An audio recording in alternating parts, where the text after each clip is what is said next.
Once again, welcome to the Saraswati Group of Education. વિદ્યાર્થી મિત્રો, આપણે કેમેસ્ટ્રીમાં ધોરણ 10 ચેપ્ટર નંબર 4 એટલે કે કાર્બન અને તેના સંયોજનો એના વિશે આપણે અભ્યાસ કરી રહ્યા છીએ. તમે જાણો છો આપ સૌ કે આ ઈઝી મેથડ થી આપણે એની બંધારણ આગલા લેક્ચરમાં આપણે એટલે કે પાર્ટ નંબર 3 માં ક્લોરીન નું બંધારણ જોયું. એની પહેલા આપણે હાઇડ્રોજનનું ડાયહાઇડ્રોજનનું બંધારણ પણ જોયું. બરાબર, એ એક જ મેથડ થી ચાલુ આવે છે, પરંતુ એના માટે જરૂરી શું કે તમને જે તે પરમાણુ આપેલો હોય તત્વ એનો તમને પરમાણુ ક્રમાંક ખબર હોવી જોઈએ. હવે એ તમને પરમાણુ ક્રમાંક ખબર હોય એટલે ડન. મેથડ તો એની એ જ આવે છે, એમાં કોઈ ચેન્જ થતો નથી. આજે બાળકો આપણે પાર્ટ નંબર 4 માં એમોનિયા એટલે કે NH3 એમાં સહસંયોજક બંધની રચના કઈ રીતે થાય છે એ આપણે જોવાની છે. તો મેથડ ઈ જ છે, રીત પણ ઈ જ છે. ઓકે, તો રેડી છો? ચાલો આપણે સ્ટાર્ટ કરીએ. એમોનિયા, તો પહેલા તો નામ સાંભળતા જ એમ થાય શું કોઈને બોલાવે એમોનિયા, એવું નથી. ના, મુનિયાને બોલાવતા નથી, પણ ઈ એક નામ છે એમોનિયા. હવે એમોનિયા હોય ને, એમોનિયા જો એનું બંધારણ બાળકો કંઈક આવી રીતના હોય. NH3 પહેલા તો એનું અણુ સૂત્ર શું થાય? નેશનલ હાઈવે 3 એવું ના, એ તો ખાલી જસ્ટ યાદ રાખવા માટે. એક નાઇટ્રોજન 3 હાઇડ્રોજન પરમાણુ એટલે શું થાય? NH3. હવે એને તમારે બાળકો લખવો હોય જો તો એ આવી રીતના તમે એનો એમોનિયાનો અણુ લખી શકો. આ એનું બંધારણીય સૂત્ર થયું, આખું બંધારણ દર્શાવે છે આ અણુ સૂત્ર થયું. ઓકે, એમાં N છે ને, એ નાઇટ્રોજન એ મધ્યસ્થ પરમાણુ છે. જો મધ્યસ્થ એટલે વચ્ચેનો છે, વચ્ચે એની ફરતે 3 હાઇડ્રોજન છે. એટલે આપણે આ નાઇટ્રોજનને ધ્યાનમાં લેવાનો થશે. હાઇડ્રોજનને નથી લેવાનો એવું નથી, હાઇડ્રોજનને ધ્યાનમાં લેશું, પરંતુ આપણે શરૂઆત ક્યાંથી કરશી? નાઇટ્રોજનથી. તો ચાલો શરૂઆત કરીએ. તો કે નાઇટ્રોજન, પહેલા તો નાઇટ્રોજનનો પરમાણુ ક્રમાંક કેટલો થાય વિચારો તો. Hydrogen, helium, lithium, beryllium, boron, carbon, nitrogen 1 2 3 4 5 6 7. નાઇટ્રોજનનો પરમાણુ ક્રમાંક કેટલો થયો? 7. તો અહીં લખીશ 7. ચાલો હવે ઇલેક્ટ્રોન રચના, એનો નિયમ તમને ખબર જ છે. શું? આ પ્રમાણે 2 8 8 આ પ્રમાણે કરવાનું થાય.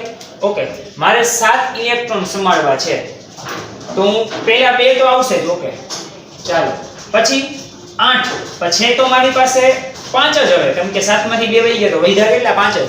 તો આમ થશે 2 અને 5 થઈ ગયા 7. તેમાં પહેલી કક્ષા છે એ કઈ કક્ષા કહેવાય? આ K કક્ષા કહેવાશે. બીજી હંમેશા હોય કઈ હોય? L કહેવાય. થાય એમ? હવે આગળ જો મધ્યસ્થ પરમાણુ નાઇટ્રોજન હોવાથી, હમણાં આપણે જોયું આમાં જો મધ્યસ્થ પરમાણુ કોણ છે? નાઇટ્રોજન. મધ્યસ્થ પરમાણુ નાઇટ્રોજન હોવાથી નાઇટ્રોજનની L કક્ષામાં કેટલા ઇલેક્ટ્રોન? તો કાઈ જો આર્યા કેટલા છે? 5 ઇલેક્ટ્રોન છે. કેટલા? 5. તો અહીં લખીશ L કક્ષામાં ઇલેક્ટ્રોન 5. હવે હોવા જોઈએ કેટલા કક્ષા પૂરી કરવા? 8 છે. કેટલા? 5. ઘટે કેટલા? 3. અહીં લખ્યું છે L કક્ષાને સંપૂર્ણ ભરવા માટે કેટલા ઇલેક્ટ્રોનની જરૂર પડે? તો કેટલા ઇલેક્ટ્રોનની જરૂર પડે? 3. કારણ L કક્ષામાં હોવા જોઈએ 8, છે કેટલા? 5 જ. કેટલાની જરૂર પડે? 3ની જરૂર પડે. તો કે હવે આ 3 ઉપરથી તમને થોડોક તો આઈડિયા આવી ગયો હશે શું કામ 3 કીધા. હવે 3 કીધા એટલે આ હાઇડ્રોજન હાઇડ્રોજન હાઇડ્રોજન કઈ અંદાજ આવી ગયો? 1 1 અને 1 થઈ ગયા 3. બસ ઈ જ રીત. ચાલો આપણે આગળ જોઈએ. હાઇડ્રોજનના 3 પરમાણુ K કક્ષાના એક ઇલેક્ટ્રોનની ભાગીદારી કરી NH3 અણુનું નિર્માણ કરે છે. હાઇડ્રોજનમાં શું હોય? હાઇડ્રોજનનો પરમાણુ ક્રમાંક 1 હોય, એ તમે જાણો જ છો. હાઇડ્રોજનનો પરમાણુ ક્રમાંક 1. તો એની કક્ષા પહેલી એક જ થાય K. K કક્ષામાં કેટલા ઇલેક્ટ્રોન? 1. એવા 3 હાઇડ્રોજન લઉં તો ત્રણેયમાં એક ઇલેક્ટ્રોન આવશે. એ શું કરશે? તો કે NH3 અણુનું નિર્માણ કરશે. આ નાઇટ્રોજન હારે ત્રણેય એક હાઇડ્રોજન જોડાઈ જશે. અને કોનું નિર્માણ કરશે? NH3 નું નિર્માણ કરશે. એ કઈ રીતે એ પણ આપણે જોવાનું છે. ઓકે, પરિણામે NH3 એટલે કે એમોનિયા નિયોન જેવી રચના પ્રાપ્ત કરે છે. હવે નિયોન શું છે? નિયોન તો કે નિષ્ક્રિય વાયુ છે, તમારે ભૂલવાનું નથી. નિયોન શું છે? નિષ્ક્રિય વાયુ છે કે જેની બધી કક્ષા કેવી છે? પૂરેપૂરી ભરેલી છે. ઓકે, આ નિયોન જેવી ઇલેક્ટ્રોન રચના પ્રાપ્ત કરશે. કારણ કેમ કે નાઇટ્રોજન, તમે આગળ જાઓ, hydrogen, helium, lithium, beryllium, boron, carbon, nitrogen, પછી પેલું જે તત્વ હતું નિષ્ક્રિય કયું આવે? કે 2 નંબરનું હિલિયમ. પછી કયું આવે? તો કે 10 નંબર નિયોન આવે. તો એને નજીક થાય નિયોન, નાઇટ્રોજનની નજીક, એટલે એના જેવી ઇલેક્ટ્રોન રચના પ્રાપ્ત કરશે. ઓકે, આગળ જોઈએ. તેની L કક્ષામાં 8 ઇલેક્ટ્રોન ધરાવે છે. કોણ? તો કે નિયોન. નિયોનનો પરમાણુ ક્રમાંક 10. તો 10 હોય તો આમ થાય 2 અને 8, 10 થઈ ગયા. તો પહેલી કક્ષા હોય K, બીજી કક્ષા હોય L, તો L કક્ષામાં 8 ઇલેક્ટ્રોન થઈ ગયા. એ જ વસ્તુ કહે કે જે નિયોન છે તેની L કક્ષામાં 8 ઇલેક્ટ્રોન ધરાવે છે. ઓકે, જ્યારે H પરમાણુ તેની નજીકના હિલિયમ જેવી, હાઇડ્રોજનની નજીક શું આવે? તો કે હિલિયમ આવે. પેલું હાઇડ્રોજન, બીજું હિલિયમ. એના જેવી અષ્ટક રચના પ્રાપ્ત કરીએ. હિલિયમ પણ શું છે? નિષ્ક્રિય વાયુ જ છે, જેમ નિયોન છે. એના જેવી ઇલેક્ટ્રોન રચના પ્રાપ્ત કરે. તેથી તેની K કક્ષામાં 2 ઇલેક્ટ્રોન ધરાવે. હવે હિલિયમ એટલે પરમાણુ ક્રમાંક 2, તો આ 2 જ. આ થયું K કક્ષામાં કેટલા ઇલેક્ટ્રોન? આ હિલિયમનું, આ નિયોનનું. થઈ ગયું? આવી જ રીતના ભેગો થઈને આખો એમોનિયાનું અણુ બને. એટલે કે 8 ને 2 10, એટલે ઘણા જેવી નિયોન જેવી ઇલેક્ટ્રોન રચના થઈ ગઈ. ચાલો, હવે કઈ રીતના અણુ બને છે એ આપણે ખાસ અહીંયા મહત્વનું જોવાનું છે. ઓકે, તો આપણે જોઈએ. હવે ખાસ અહીંયા ધ્યાન આપજો. નાઇટ્રોજન પરમાણુ ક્રમાંક 8, પહેલી કક્ષામાં 2, બીજી કક્ષામાં 5.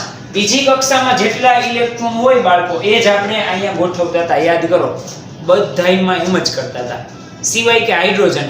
કારણ કે હાઇડ્રોજનને બીજી કક્ષા થતી જ નથી, એનો પરમાણુ ક્રમાંક બહુ નાનો છે એટલા માટે. ડન? ઓકે, નાઇટ્રોજન છે એની ફરતે આપણે 5 ઇલેક્ટ્રોન ગોઠવવાના છે. નાઇટ્રોજન પરમાણુની ફરતે. આ તો જો એમને મેં સાઈડમાં લખેલું છે કે એક નાઇટ્રોજન પરમાણુ, એની નીચે લખેલું છે. ઓકે, આ પહેલો ઇલેક્ટ્રોન, આ બીજો, આ ત્રીજો, આ ચોથો અને આ પાંચમો. ચાલો, 5 ઇલેક્ટ્રોન નાઇટ્રોજનમાં ગોઠવાઈ ગયા. હવે હાઇડ્રોજનમાં કેટલા ઇલેક્ટ્રોન ગોઠવવાના છે? કે મારી પાસે 3 હાઇડ્રોજનના પરમાણુ છે, તો 3 હાઇડ્રોજનમાં મારે ઇલેક્ટ્રોન ગોઠવવાના થાય. થશે તો હું આમ ગોઠવું જો, આમ એક અહીંયા, એક અહીંયા અને એક અહીંયા, એમ થાય. પેલા આ N અને 3H આ બે ભેગા થયા, એક નાઇટ્રોજનનો પરમાણુ, 3 હાઇડ્રોજનના પરમાણુ ભેગા થયા, એટલે કંઈક આવી રચના બનશે. નાઇટ્રોજન એમનો મેં મૂકી દીધો. જો તમે નાઇટ્રોજનના ટપકા જો, 2 અહીંયા તો 2 અહીંયા, 1 1 આ 1 આ 1 આ 1 અને 1. ચાલો, એના ટપકા મેં એમને મૂકી દીધા. હવે તો કે હાઇડ્રોજન 3 આવ્યા એની બાજુમાં, પહેલો, બીજો અને ત્રીજો. તો એ ત્રણેયના એક એક ઇલેક્ટ્રોન મૂકવા જોશે, કેમ કે એની બહારની કક્ષામાં એક ઇલેક્ટ્રોન હોય. તો હાઇડ્રોજનના અહીંયા જે ઇલેક્ટ્રોન છે ને એને મેં ચોકડી વડે મૂક્યા છે. આ પહેલો, આ હાઇડ્રોજનનો ઇલેક્ટ્રોન, આ હાઇડ્રોજનનો ઇલેક્ટ્રોન અહીંયા અને આ હાઇડ્રોજનનો ઇલેક્ટ્રોન અહીંયા. ડન? જો મેં કઈ રીતના કર્યું છે તો કે ચોકડીથી હાઇડ્રોજનને દર્શાવ્યા છે અને ટપકાથી એટલે કે આવા ઇલેક્ટ્રોનથી નાઇટ્રોજનના ઇલેક્ટ્રોન દર્શાવ્યા છે. આ યાદ રાખવું ખાસ જરૂરી છે. નકર વળી શું થાય, ઇલેક્ટ્રોનની જે ફેરબદલી છે એમાં ભૂલ આવી શકે. ડન? હવે આપણે જોઈએ આ હાઇડ્રોજન, આ હાઇડ્રોજન અને હાઇડ્રોજન, એના પણ એક ઇલેક્ટ્રોન ગોઠવાઈ ગયા. આ નાઇટ્રોજનના 5 ઇલેક્ટ્રોન ગોઠવાઈ ગયા, 1 2 3 4 અને 5. હવે તમે જુઓ તો કે હવે ભાગીદારી કરશે. જેમ આપણે આગલા લેક્ચરમાં વાત થઈ હતી 1 લાખ રૂપિયાની, આ એવી રીતના 2 ઇલેક્ટ્રોનની ભાગીદારી કરશે. આ હાઇડ્રોજન તો કે એના 2 ઇલેક્ટ્રોન થઈ ગયા, તો હિલિયમ જેવી રચના પ્રાપ્ત થઈ ગઈ. આ હાઇડ્રોજન તો કે એના 2 ઇલેક્ટ્રોન, હિલિયમ જેવી રચના થઈ ગઈ. આ હાઇડ્રોજન તો કે એના 2 ઇલેક્ટ્રોન, હિલિયમ જેવી રચના થઈ ગઈ. ઓકે, હવે એનું કક્ષા પૂરી. તો કે નાઇટ્રોજનનું શું કરવાનું? એની રચના તો 8 ઇલેક્ટ્રોન થવા જોઈએ એમાં. તો 8 થઈ જશે. જો ગણો, 1 2 3 4 5 6 7 8. થઈ ગયા. બાહ્ય કક્ષામાં 8 ઇલેક્ટ્રોન, તો બાહ્ય કક્ષામાં 8 ઇલેક્ટ્રોન હોય એટલે ચાલે. તો 8 થઈ ગયા નાઇટ્રોજનમાં. આવી રીતના ભાગીદારી કરીને નાઇટ્રોજન અને હાઇડ્રોજન બંને ભાગીદારી કરીને NH3 નો અણુ બનાવે છે.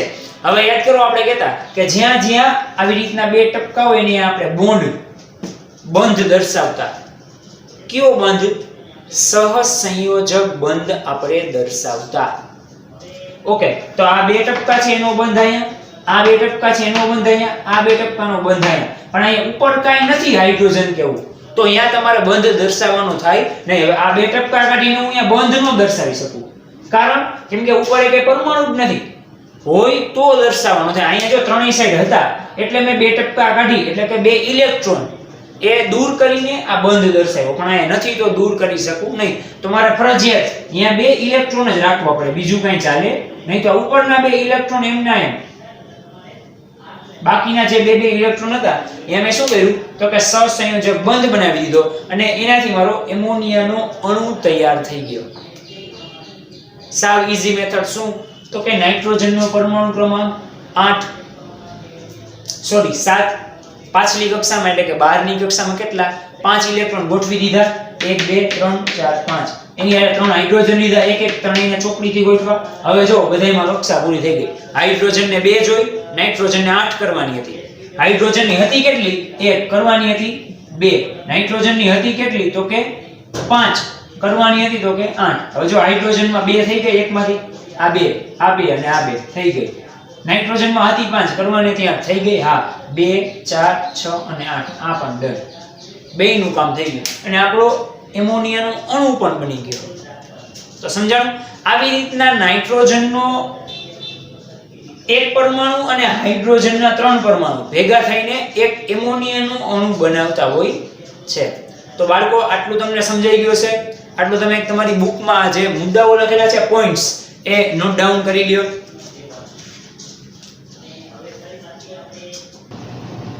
હવે બાળકો આપણે એમોનિયાનો સહસંયોજક બંધની રચના જોઈ. એમોનિયા બાદ એક મસ્ત ઇન્ટરેસ્ટિંગ છે. શું તો કે પાણી, H2O, જે આપણે રોજબરોજના જીવનમાં ઉપયોગ કરીએ છીએ. એના વગર ચાલે નહીં. તો પાણીના અણુમાં સહસંયોજક બંધની રચના આપણે જોવાની છે. હવે જો બાળકો એક વસ્તુ તમે ખાસ જો વિડિયો લેક્ચર પૂરો જોતા હોય તો નોટ કરી હોય તો કે અમુક પ્રશ્નમાં છે ને હું અહીંયા આકૃતિ દોરી નાખું છું એનું બંધારણ. જેમ કે હમણાં આપણે NH3 માં જોયું તો મેં બંધારણ રેડીમેડ રાખેલું હતું, પણ એની પહેલામાં આપણે દોર્યું હતું. પાણીમાં પણ જો એ બોર્ડ ખાલી છે, આપણે દોરસી. એટલે બે મેથડ થી તમને કરાવું છું. એમાં મોટા ભાગે એ એક જ પ્રશ્ન એમોનિયાનો હતો કે એમાં બંધારણ રેડી રહ્યું હતું. મોટા ભાગે આપણે દોરસી જ, જેથી તમને ખબર પડી જાય, પ્રેક્ટિસ પડે કે કઈ રીતના બંધારણ દોરવાનું હોય. કેમ કે એક્ઝામમાં કઈ તૈયાર તો આપવાનું નથી, તમારે જ દોરીને તમારે જ સમજાવવાનું, બધું તમારે જ કરવાનું છે. ઓકે, તો H2O પાણી એટલે એને જો બંધારણ કંઈક આવી રીતના થાય, આ O બે બાજુ H આવી રીતના થાય. અથવા તમે આમ પણ કહી શકો આ H અહીંયા જવા દો તો બોલો આ સાઈડનો H નીકળી જાય, આમ પણ ચાલે. તો આમાં મધ્યસ્થ પરમાણુ કોણ થયો બાળકો? જેમાં આપણે NH3 હતું તો નાઇટ્રોજન મધ્યસ્થ પરમાણુ હતો. તો આમાં મધ્યસ્થ પરમાણુ કોણ થાય તો કે આ આપણા ઓક્સિજન થાય મધ્યસ્થ પરમાણુ. તો એને આપણે ધ્યાનમાં રાખીને આખી બધી થિયરી આગળ સમજાવવી પડશે. ઓકે, તો હવે વિચારો તો ઓક્સિજનનો પરમાણુ ક્રમાંક કેટલો થાય? ઓક્સિજનનો તો કે hydrogen, helium, lithium, beryllium, boron, carbon, nitrogen, oxygen 6 ને 2 8 થાય ઓક્સિજનનો પરમાણુ ક્રમાંક. કેટલો થશે? 8. તો અહીં લખીશ ઓક્સિજનનો પરમાણુ ક્રમાંક 8. એની ઇલેક્ટ્રોન રચના 8 હોય તો આમ થાય 2 અને 6 હશે. હવે તો કે એની પહેલી કક્ષા હોય એને K કહેવાય, બીજી કક્ષા હોય એને L કક્ષા કહેવાય. ડન.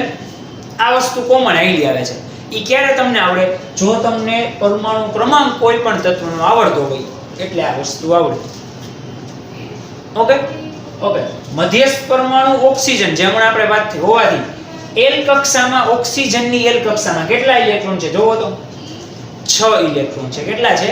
6. તો હું અહીં લખીશ એની L કક્ષા 6 ઇલેક્ટ્રોન ધરાવે છે. આગળ આ L કક્ષાને સંપૂર્ણ ભરવા માટે કેટલા ઇલેક્ટ્રોનની જરૂર પડે? સંપૂર્ણ ભરવા માટે એટલે બીજી કક્ષામાં હોય કેટલા? 8 છે કેટલા? 6 ઘટે કેટલા? 2 ઇલેક્ટ્રોનની જરૂર પડે. તો આ બગડો. ચાલો આટલી વસ્તુ તો કોમન આવે પહેલેથી જ, એમાં કઈ નવી ફેરફાર થતો નથી. ઓકે, હવે 2 ઘટે છે એટલે 2 હાઇડ્રોજન આવી ગયા. પૂરું સમજાઈ ગયું? પ્રશ્ન અહીંયા જ પૂરો. જો તમે આગલા પ્રશ્ન વ્યવસ્થિત જોયા હશે વિડિયો અને પ્રશ્ન વ્યવસ્થિત સમજ્યો હશે તો અહીંયા જ પ્રશ્ન તમારો પૂરો થઈ ગયો. આ કઈ મારે તમને સમજાવવાની જરૂર જ ન પડે, તમને એમનેમ આવડી જાય. જો તમને આવડતું હોય તો વિડિયો પોઝ કરીને તમે જાતે દોરવા માંડો. પછી છેલ્લે મારા બંધારણ સાથે તમારું બંધારણ મેચ કરાવજો. શું આપણા બેનું બંધારણ સાચું થાય છે? જોજો. ઓકે, હું મારી ગણતરી ચાલુ કરી દઉં છું. હાઇડ્રોજનના 2 પરમાણુ એક ઇલેક્ટ્રોનની ભાગીદારી કરી H2O નું નિર્માણ કરે છે. કારણ કે ઘટતા હતા 2, 6 તો હતા જ. બીજી કક્ષામાં 8 પૂરા કરવાના હોય તો ઘટે કેટલા? 2 ઇલેક્ટ્રોન ઘટે. એક હાઇડ્રોજન, એવી રીતના 2 હાઇડ્રોજન આવી ગયા, 2 એમાં ઇલેક્ટ્રોન આવી ગયા, 6 ને 2 8 પૂરું. આગળ જોઈએ. ઓક્સિજન પરમાણુ તેની નજીકના નિયોન જેવી ઇલેક્ટ્રોન રચના પ્રાપ્ત કરે. જો ઓક્સિજનનો પરમાણુ ક્રમાંક થાય 8, હમણાં આપણે જોયું. નિયોનનો પરમાણુ ક્રમાંક થાય 10, એટલે ઓક્સિજન કોના જેવી રચના કરશે? નિયોન જેવી ઇલેક્ટ્રોન રચના પ્રાપ્ત કરે કે જેની બાહ્ય કક્ષામાં 8 ઇલેક્ટ્રોન છે. નિયોન એટલે 10, તો એને આપણે આમ લખી શકીએ 2 અને 8. તો બાહ્ય કક્ષામાં 8 આવ્યા. હા આવ્યા. તો એવી રીતના ઓક્સિજનની પણ બાહ્ય કક્ષામાં 8 થઈ જશે. હતા 6 જ, 2 હાઇડ્રોજન આવ્યા ને એટલે 6 ને 2 8 થઈ ગયા 8. એવી જ રીતના હાઇડ્રોજન કોના જેવું? તો કે એ બિચારો ફિક્સ જ હોય, દર વખતે હિલિયમ જેવી જ રચના પ્રાપ્ત કરે. આ બંને નિષ્ક્રિય તત્વો છે કે એની કક્ષા પૂરેપૂરી ભરેલી છે. કેમ કે હાઇડ્રોજનનો પરમાણુ ક્રમાંક 1 છે તો હિલિયમનો 2 છે, એની બાજુમાં આવી જાય. સ્વાભાવિક છે, હાઇડ્રોજનમાં 1 ઇલેક્ટ્રોન હતો ને એક બીજા આવ્યા, એક ઇલેક્ટ્રોનની ભાગીદારી કરી એટલે શું થઈ જશે? 2 ઇલેક્ટ્રોન. અને 2 પરમાણુ તત્વ, પરમાણુ ક્રમાંક વાળું તત્વ કયું? તો કે હિલિયમ. બીજું જ આવે હાઇડ્રોજન, હિલિયમ. એ એના જેવી જ ઇલેક્ટ્રોન રચના દર વખતે પ્રાપ્ત કરશે. ટૂંકમાં આ જે તત્વો હોય ને એની નજીક જે હોય ને નિષ્ક્રિય તત્વો, એના જેવી ઇલેક્ટ્રોન રચના પ્રાપ્ત કરે. નજીક હોય ને એની. ડન? ઓકે, ચાલો આ વસ્તુ જોઈ ગઈ. હવે અહીંયા તમને હાઇડ્રોજન નું લખેલું છે કે હાઇડ્રોજન તેની નજીકના હિલિયમ જેવી ઇલેક્ટ્રોન રચના પ્રાપ્ત કરે છે. હિલિયમની k કક્ષામાં કેટલા ઇલેક્ટ્રોન હોય? 2, કારણ કે હિલિયમની એક જ કક્ષા. પરમાણુ ક્રમાંક હિલિયમનો 2 પૂરું. k જ કક્ષા આવે ને, l કક્ષા જ ન આવે. તો k કક્ષામાં 2. આમાં l આવતી હતી કારણ પરમાણુ ક્રમાંક 10 હતો તો 2 અને 8 થાય તો k અને l કક્ષામાં 8 ઇલેક્ટ્રોન. આમાં k l કક્ષા દર્શાવવાની જ ન આવે તમારે, કક્ષા છે જ ને એટલા માટે. ઓકે, ચાલો હવે આપણે બંધારણ દોરીએ. તો વિચારો તો બંધારણ દોરી તો પહેલા આપણે કોના વિશે લખીએ? તો કે પહેલા આપણે ઓક્સિજન વિશે લખીએ. તો જોઈએ આપણે ઓક્સિજન નું લખીએ. આ ઓક્સિજન. ચાલો હવે એની ફરતે મારે કેટલા ઇલેક્ટ્રોન મૂકવાના થશે એ પહેલો પ્રશ્ન. તો કે એની ફરતે 6 ઇલેક્ટ્રોન મૂકવાના થશે. કારણ આ રહ્યું જો આ 6 ઇલેક્ટ્રોન L કક્ષામાં, ઈ મારે દર્શાવવાની થાય. તો હું 6 ઇલેક્ટ્રોન દર્શાવું, પણ ઈ 6 ઇલેક્ટ્રોન કઈ રીતે દર્શાવીશ? તો કે આ રીતે. જો આ 1, આ 2, આ 3, આ 4, આ 5 અને આ 6. ચાલો ઓક્સિજનનો એક પરમાણુ, એમાં 6 ઇલેક્ટ્રોન થઈ ગયા. હું અહીં લખીશ 1 ઓક્સિજનનો પરમાણુ. હવે એમાં પ્લસ શું કરવાનું છે? તો કે 2 હાઇડ્રોજનના પરમાણુ એડ કરવાના છે. આમ થશે પ્લસ 2 હાઇડ્રોજનના પરમાણુ. હાઇડ્રોજનમાં આપણે શું કરીશું બાળકો? તો કે ચોકડી કરી છે. તો ચાલો આમાં પણ ચોકડી કરી. હવે આનાથી બનશે શું? તો કે H2 અને O બનશે. કઈ રીતે? ચાલો અહીં ધ્યાન આપો. સાવ ઈઝી છે.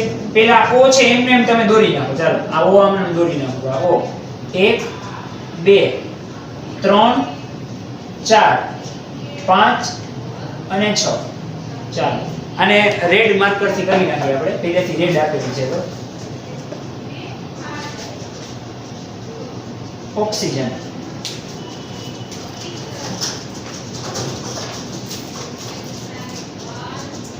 છ ઇલેક્ટ્રોન બહારની કક્ષામાં આવશે. 1 2 આ 3 4 5 અને આ 6. ચાલો 6 થઈ ગયા. હવે હાઇડ્રોજનના 2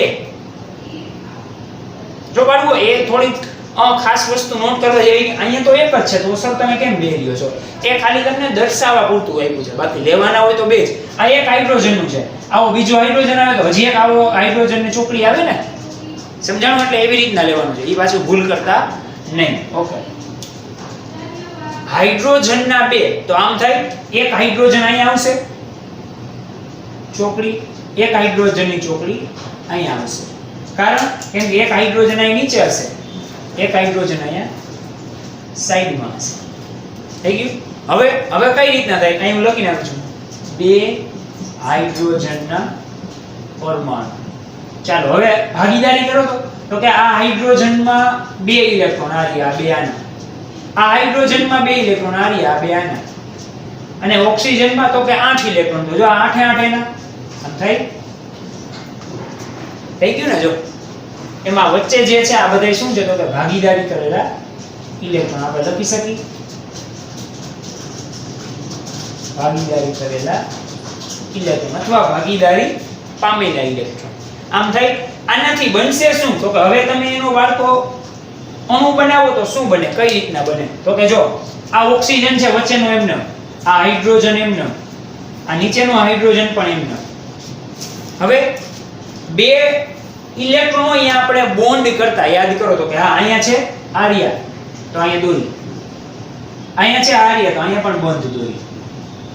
પણ અહીંયા આજુબાજુમાં ઇલેક્ટ્રોન છે, બીજા એકેય પરમાણુ નથી, તો કે એ ઇલેક્ટ્રોન એમના એમ દોરી દેવાના. પરમાણુ નથી તો એમાં કઈ હળી હંચા કરવાની નથી. 4 એ 4 ટપકા ઉપલા એમને એમાં, પેલું બીજું આ ત્રીજું ચોથું. આ તૈયાર થઈ ગયો તો મારો પાણીનો અણુ. આ શું થઈ ગયો?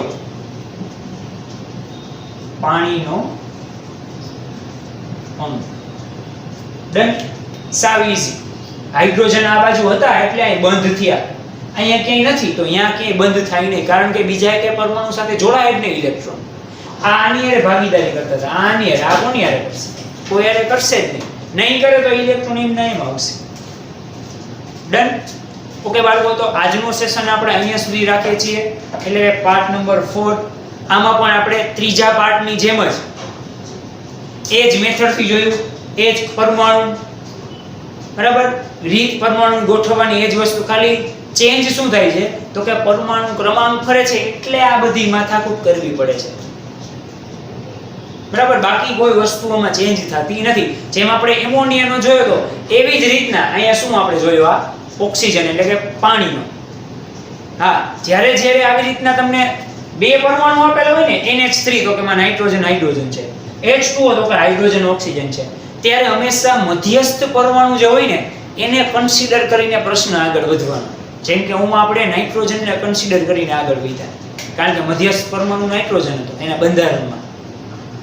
અહીંયા બંધારણમાં મધ્યસ્થ પરમાણુ કોણ છે તો કે ઓક્સિજન છે.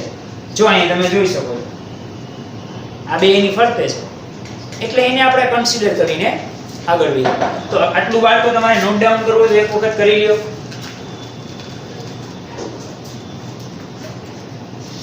ઓકે, આઈ હોપ કે આજનો લેક્ચર પણ તમને ઈઝી મેથડથી સમજાઈ ગયો છે. હજી આમાં આપણે એ જ રીત છે, નવી કોઈ વસ્તુ લાવ્યા નથી.